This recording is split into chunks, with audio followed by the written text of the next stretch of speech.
ಅದಕ್ಕೆ ನನಗೆ ಈ ರೋಗ, ಅದಕ್ಕೆ ನನ್ನ ಕೈ ಕಷ್ಟ, ನನ್ನ ಪ್ರಾರ್ಥನೆ ದೇವ್ರು ಕೇಳ್ತಾನ ಹಂಗಂತ ಇವನು ಯೋಚನೆ ಏನದು ಇವನು ಯೋಚನೆ.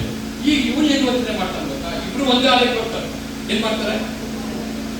ಇಲ್ಲಿ ನಾವುಗಳ ಆಳುಗಳನ್ನೇ ಹೇಳ್ತಾರೆ, ಒಂದೇ ಸಂದೇಶವನ್ನು ಕೇಳ್ತಾರೆ. ಆದ್ರೂ ಇವನ್ ಮನಸ್ಥಿತಿ ಹೇಗಿದೆ? ಆದ್ರೆ ಇವನು ಏನು ಯೋಚನೆ ಮಾಡ್ತಾರೆ? ನಾನು ನೀತಿವಂತ. ಏನಂತ? ನಾನು ನೀತಿವಂತ. ದೇವರು ನನ್ನನ್ನು ಆಶೀರ್ವಾದ ಮಾಡಿದ್ದಾರೆ. ಯಾವುದೇ ಅನಾರೋಗ್ಯ ನನ್ನದಿಲ್ಲ, ಯಾವುದೇ ದರಿದ್ರ ನನಗಿಲ್ಲ. ನಾನು ಯೇಸುವಿನಲ್ಲೇ ಆಶೀರ್ವಾದಪಟ್ಟವನು ಎಂಬುದ ಏನ್ ಮಾಡ್ತಾನೆ ಇವನು? ಯೋಚನೆ ಮಾಡ್ತಾನೆ. ಇವನು ಏನಂತ ಯೋಚನೆ ಮಾಡ್ತಾನೆ?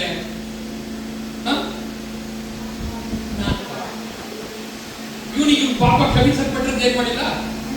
ಗೊತ್ತೇ ಇಲ್ಲ. ನಾನು ಯೇಸುವಿನಲ್ಲಿ ಆಶೀರ್ವದಿಸಲ್ಪಟ್ಟವನು, ಯೇಸುವಿನ ರಕ್ತದಿಂದ ನಾನು ತೊಳೆಯಲ್ಪಟ್ಟವನು ಎಂಬುದಾಗಿ ಏನ್ ಮಾಡಿದ್ದಾರೆ? ಚರ್ಚೆ ಬರ್ತಾರೆ, ಹಾಡು ಹೇಳ್ತಾರೆ, ವಾಕ್ಯ ಕೇಳ್ತಾರೆ. ಆದ್ರೂ ಮೈಂಡ್ ಏನಾಗಿಲ್ಲ, ಬದಲಾಗಿಲ್ಲ. ಈಗ ಇವನು ಎಲ್ಲಿ ಬದಲಾಗಬೇಕು?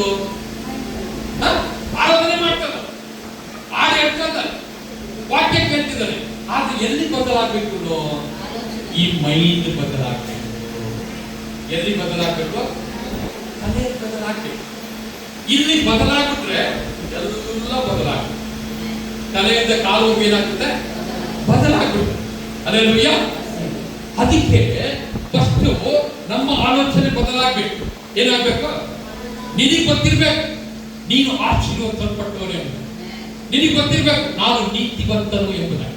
ನಿನಗೆ ಗೊತ್ತಿರ್ಬೇಕು ಯೇಸುವಿನ ರಕ್ತದಿಂದ ನಾನು ತೊಳೆಯಲ್ಪಟ್ಟಿದ್ದೇನೆ ಅಂತ.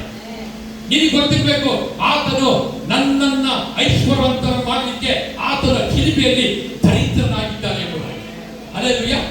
ಆತನ ಶಿಲ್ಪೆಯಲ್ಲಿ ನನಗಾಗಿ ನಿನಗಾಗಿ ಏನೆಲ್ಲ ಮಾಡಿದ್ದಾನೋ ಅದೆಲ್ಲ ನಿನಗೆ ಗೊತ್ತಿರ್ಬೇಕು. ನಿನಗೆ ಗೊತ್ತಿದ್ರೆ ಏನಾಗ್ತದೆ? ನಿನ್ ಮೈಂಡ್ ಬದಲಾಗ್ತದೆ. ಹಲ್ಲೆಲೂಯಾ. ಏನಾದ್ರೂ ಒಂದು ಸ್ವಲ್ಪ ಕಷ್ಟ ಬಂದಿತ್ತು ನೀನೇನಾಗಲ್ಲ, ಬಿದ್ದು ಹೋಗಲ್ಲ. ಯಾಕೆಂದ್ರೆ ನಿನ್ ಮೈಂಡ್ ಏನಾಗಿದೆ? ಈಗ ಬದಲಾಗಿದೆ. ನಿನ್ ಮೈಂಡ್ ಏನಾಗಿದೆ? ಬದಲಾಗಿದೆ. ಹಲ್ಲೆಲೂಯಾ. ಎಲ್ಲಿ ಬದಲಾಗಬೇಕು? ನೀನು ಎಲ್ಲಿ ಬದಲಾಗಬೇಕು? ನಿನ್ನ ಆಲೋಚನೆಯಲ್ಲಿ ಬದಲಾಗಬೇಕು. ನೀನು ಎಲ್ಲಿವರೆಗೂ ನಿನ್ನ ಆಲೋಚನೆಯಲ್ಲಿ ಬದಲಾಗೋದಿಲ್ಲೋ ಅಲ್ಲಿವರೆಗೂ ನಿನ್ನ ಜೀವಿತದಲ್ಲಿ ಆಶೀರ್ವಾದವನ್ನು ನೀನು ಕೊಡೋದಿಲ್ಲ. ಹಲ್ಲೆಲೂಯಾ. ನಿನ್ನೊಳಗೆ ಆಶೀರ್ವಾದ ಇದೆಯೋ ಇಲ್ಲೋ? ಎಫೆಸ 1:3 ಇರ್ತದಲ್ಲ, ತಂದೆ ದೇವರಾಗಿರುವಂತ ಸ್ತೋತ್ರ, ಆತನ ಪರಲೋಕದಲ್ಲಿನ ಸಕಲ ಆತ್ಮೀಯ ವರಗಳನ್ನ ಕ್ರಿಸ್ತ ಯೇಸುವಿನಲ್ಲಿ ನಮ್ಗೆ ಅನುಗ್ರಹಿಸಬೇಕಾ? ಅನುಗ್ರಹಿಸಿದ್ದಾರಾ?